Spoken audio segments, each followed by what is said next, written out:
Assalamu aleykum wa rahmatullahi taala wa barakatu. Dental Diine TV mi salmini dental ngal fof e kuuɓal dendagal kaalowo hen e keɗotoɗo hen fof e gardagol ceerno Yahya Ly, bandiraɗo gorko tedduɗo jiɗɗo enɗam muɗum, jiɗɗo yimɓe fof, jiɗɗo fulɓe fof. Ko sago muɗum e fulɓe fof ko yo rendin, yo ñoot, yo wontu neɗɗo goto. Gardugol makko kanko ceerno Yahya. En calmini Dental Diine TV fof e kuuɓal, debbo mum e gorko muɗum, mawɗo e suka, kaalowo e keɗotoɗo. Eɗen calmina dendagal maɓɓe, to goto fof to woni e jokliwi nder he fof en mbiɗum assalamu aleykum wa rahmatullahi taala wa barakatuh. Yo kisalmol ngal won e meɗen, enen kala e julɓe rewoɓe Allah jokkoɓe enɗam. Aywa, alhamdulillahi rabbil alamina. Ko arde tan e humpidde e humpitoji ɗi kumpitta ɗen e kala saaha, e yantude hen minenne e humpitoɓe hen, e tongude ɗo seeɗa e gurdam jinnaɗo meɗen, ceerno meɗen, ceerno Habibou Yahya Acci. Yo welede Allah wone makko, yo jurumderu Allah wone makko, yo Allah wanmo to barzak, kanko e maaɓe julɓe kala rewoɓe Allah jokkoɓe enɗam hunde e gurdam makko. Eɗen kumpiti hen kam e yoga, nde wonno ko en wurduɓe e makko, ko yettude Allah kadi gurdam meɗen e makko kadi eɗen mbawi wiide raɓɓiɗani ha ɓurti, hayso juutani ha ɓurti kadi raɓɓiɗani ha ɓurti. Hakke duuɓi 4 e duuɓi 2 ene wawi wiide raɓɓiɗani ha ɓurti. Ɗum waɗi eɗen kumpiti e yoga e makko e gurdam makko, gurdam moƴƴam, gurdam barkinɗam, gurdam joɗɗam wurno, saabu o wuuri tan koye Alqur'anil Karim, ko hen o wuuri, ko hen o rutti. Gila ñande o heeɓi Alqur'an, o timminani hay duuɓi 20 nde o wawi Alqur'an, o heeɓi Alqur'an. Gila on saaha ko hen o woni hano ruttori e joomi koni koye Alqur'ana tan e sunna nelaɗo Allah sallallahu alaihi wasallam e fellude diina o woni. O jangini, o ɓarni gilayde Alqur'ana, sariya, kaɓorɗe, ala fof ko o janginani e gande. Kanko ceerno meɗen ceerno Habibou Yahya, yo yurmede Allah wone makko. Ko neɗɗo moƴƴo, ko neɗɗo ɓuuɓɗo, ko neɗɗo jankiniɗo, ko neɗɗo jontiniɗo, neɗɗo mo ganduɗa o hollirani hoore makko haydara eko ganduɗa ko ene faati e aduna, o tampinani hoore makko e haydara ko e faati e aduna. Ala, o wuuri tan ko e almudagal makko hakkude makko e seereɓe makko, omo timmini ɗon almudagal makko ha timmi. Mo timmini almudagal makko e seereɓe makko ɓe ha timmi. Ala hen ko o ngakkini, o heedi less maɓɓe, o yondini, o jaɓi. O woni janguinowo, o meeɗa yeccitade hen, o meeɗa ɗaminade hen ko o heɓata. Ala, kanko o ɗamini hen tan ko Allah, o ɗamini hen tan ko dartude Allah e dartude weluye Allah e andinde ɓiɓɓe julɓe. Ɗum waɗi hay goto anda no ceerno Habibou gurdam ɗam juutani ha wuro, saabu ko duuɓi 60 e duuɓi 7 ko diwani ɗon. Kono neɗɗo wawa andude ko ceerno Habibou Yahya ɓarni e alluje Alqur'ana no foti. Wonno ko hen tan huuɗi, ko ɗum tan o yiɗi, ko ɗum tan o gollata. O dartani hen jawdi, o dartani hen manede, on dartani hay hunde. O wuuri hen, o maayi hen. O woni to galle ceerno to, mi sikki mataw elle ko ɗon o heeɓi Alqur'an o ɗo jungo ceerno Abdoul Karim, ko on fuɗɗino, ceerno Oumar Diallo fuɗɗino janguindemo. Caggal ɗum o faati ceerno Abdoul Karim caggal ɗum o fati o ceerno Hamidou ko toon o ɓaaroyal Qur'ana ceerno Hamidou Wurside ko toon o ɓaaroyal Qur'ana kono o reeni koto ceerno Abdoul Karim kono o ɓaaroy Qur'ana koto ceerno Hamidou o arti ɗo galle ceerno meɗen ɗo ɗon woni o ummiti ɗon o fayi Fas o janngoy sariya to juuɗe dede makko ceerno Ahmad Tidiane Fas yo yurmede Allah wone makko kanko ceerno Habibou Yahya kanko e yummum ceerno Yahya Ly ceerno gorgol Amnata Baba ko kamɓe jiidi yumma e Baba kamɓe kadi nene maɓɓe e yummum ceerno Ahmad Tidiane Fas on woni jinnaɗo am ko kamɓe jiidi nene e Baba ene wayno kanko e ceerno kamɓe e ceerno Ahmad Tidiane Fas ko ɓe remmiraɓe yummiraɓe maɓɓe jiidi yumma e Baba ɗum woni o yehi o janngoy toon sariya o woni toon ko Allah haaji Allah kadi artirimo ɗo galle meɗen galle ceerno Ahmad Mamadou Saydou ɗo ceerno junngo ceerno Tidiane o janngini ɗo nder galle ɗo sukaɓe ceerno sukaɓe galle ɓe sukaɓe rewɓe ɗonne kadi o woni hen ene ara mataw e duuɓi 10 omo janngina ɗon ɗo galle ɗo Alqur'an ha Allah waɗi galle bammakko o ene wonno gila ñande bammakko rutti galle o ene woodi omo woni e leegal ene wiye Muzdalifa e nder Madina Gounass Allah waɗi o felliti immitade galle ceerno o fata to galle bammakko to o huɗoya toon o wayni ceerno o ñaagui ceerno ceerno kadi jaɓanimo duwanimo hen ɗum woni o ummiti galle ceerno kanko e yoga e duɗal he o artide e mumen ɗo galle makko ɗo leegal Muzdalifa ɗo galle bammakko ɗo huɓɓi ɗon kadi duɗal ngal ha ɓuuri kadi no wano o notita ɗon almuɓe ngari ha keewi o dañi janngoɓe o dañi ɓaaroɓe o dañi renoɓe koye ɗum tan o mahi koye ɗum tan o woni e yondinade e jabde mino ceerno Habibou Yahya ko min e makko gurdi kono min mbeɗa andi ɗo hooram ko min joganimo haqqe kono kanko mbeɗa andi o jogana hikam haqqe min noon mbeɗa andi walla mbeɗa yanana mbeɗa joganimo haqqe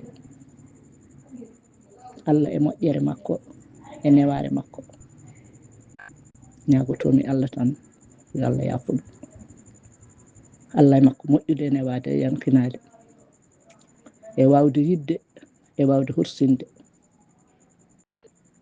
ceerno Habibou Yahya mi wawa haalde alhaali makko ha mi woɗɗoya hen hakke keccam ɓerdagu so tawi wonano keccam ɓernagu mbeɗa wawi hen haalde hami haala hen ko ɓuuri ko kalmi ɗo ko saabu andudemo kono keccam ɓerdagu ngu e nanɗon Allah wurnimo kadi sellinimo kadi ha Allah hokkimo ɓiɗɗo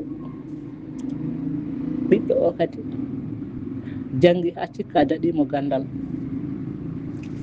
o innir ɗum bammakko mo wiyanno ɗum ceerno Yahya on ne Allah yurmo ɗum yaafo ɗum on adimo ruttade on ne huɓɓi ɗon duɗal ngal on ne janggini on ne dañi relɓe dañi ɓarɓe kañum woni on Alqur'ana woni ngal ɗon gandal woni e hokkirde ngal ɗon gandal ha Allah waɗi ha foftoyi yo Allah yurmoɓe yaafoɓe eɗen jetta Allah noon no fewi no fewi no fewi fewi kono eɗen jetta ceerno Yahya Ly ceerno Yahya Ly hono makko weeɓani saabu ko o darani ɗo ko hunde sande daranade e oɗo zamanu hande ko yimɓe waaɓe no ceerno Yahya Ly en ɓe tan mbawi daranade hono ɗum ɗo rendinde yimɓe foof ɗiɗo gurbaji ɗeɗo dente goto foof heɓa hen haqqe muɗum eɗen jetti Allah eɗen jettanimo Allah kanko ceerno Yahya ko taniraɓe amen jiidi yumma e baba, ko Matil baba e Sawdatu baba jiidi yumma e baba. Matil baba jibini Cheikh Ahmad Tidiane Fass, jibinimi. Sawdatu baba jibini gorgolam Aminata, jibinimo. Ko ɗon o woni bandiraɗo am gorko. Ɗo ɓiɗɗo am ɗo ko hakkude amen e ceerno Habibou Yahya.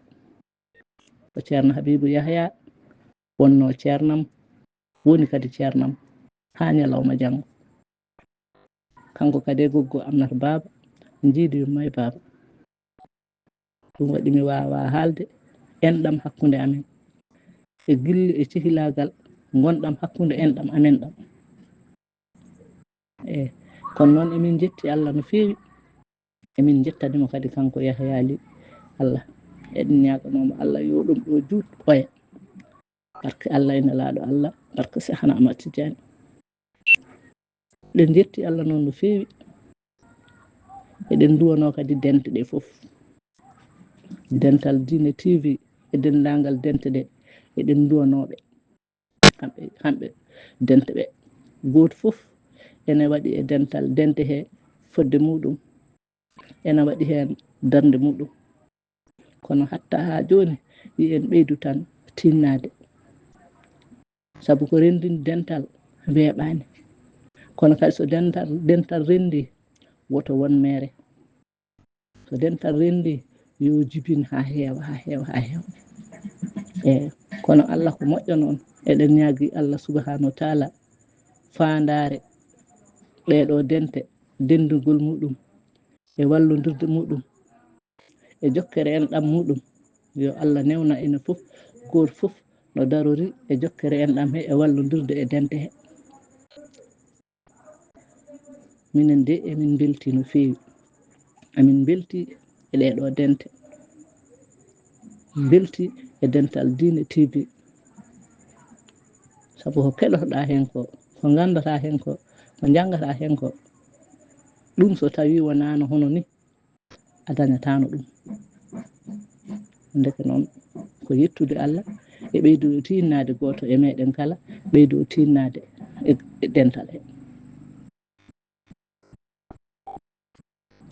Sabu alay sago so hunde waɗi ko wayni so rendi so waɗi koma goto fof dado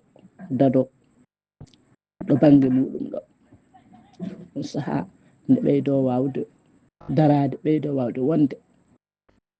Ñagotoɗen Allah tan subhanahu wa taala yo Allah junnu gurdam makko kanko ceerno Yahya. Enenne kadi yo Allah junnu gurdameje meɗen, ɓeyda dente ɗe, ɓeyda fof dendagal ko moƴƴata hen e ko waɗi hen ko moƴƴata, Allah ɓeyda ɗum, ɓeyda sembo e pellital ngal. Minen de emin jiɗi haalde so sago amen tawa ñande fof ni emin kalira hen hono dani walla ko ɓuri ni, e kono mataw ko gantuji tan. Kono noon emin jetta Allah no feewi, emin jetta Allah no feewi, emin jetta Allah no feewi. Min o mbiyetemi ko Hajja Hawly Ba, ko ceerno Alhaji Ahmad Tidiane Fass, yo yurmede Allah wone makko.